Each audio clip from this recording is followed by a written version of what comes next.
With 2 international superstars headlining, Marvel's new streaming series screams worth your attention. Marvel Studios pumps out a lot of movies and TV shows. You can't swing a cat without hitting one. Just when you think fatigue and indifference is bound to set in for all but the most superhero inclined, it rolls out a title with Oscar Isaac and Ethan Hawke. If you want to declare that every project is worth your attention, then you cast screen luminaries such as Isaac and Hawke. Especially with someone such as Hawke, it's not that he's a storied actor with huge projects on his resume, but he's someone who always makes interesting choices even if they don't always stick the landing. So if Ethan Hawke is surrendering to the Marvel machine, then there must be something in it. There is.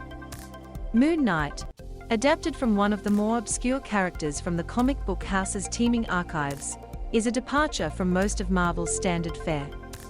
Oscar Isaac plays a man with dissociative personality disorder. Picture, Marvel Studios. For a studio behemoth that's usually content with a tonal consistency across its releases, Moon Knight is less quippy, less earnest and less expected.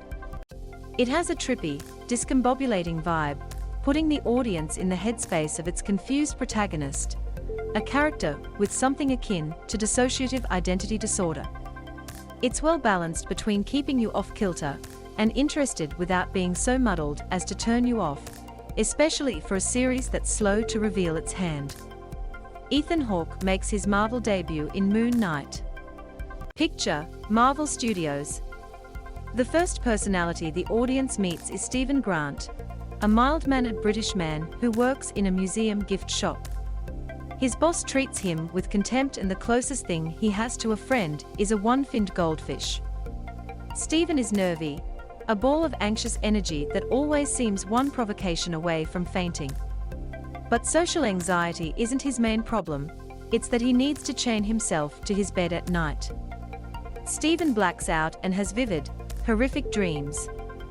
That's because Stephen is an alternate personality for Mark Spector, an American mercenary who turns out to be an earthly avatar for the Egyptian moon god Khonshu.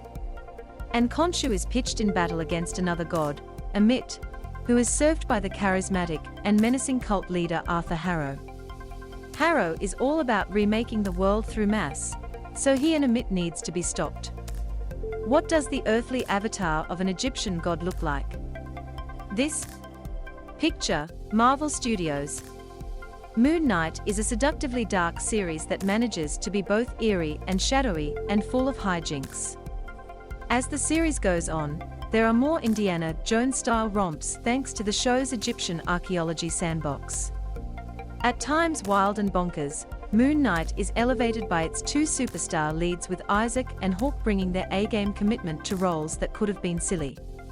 Even though they are clearly having fun with it, you never feel like they think their characters are weird or dumb. That makes all the difference because it makes you want to go along for the ride.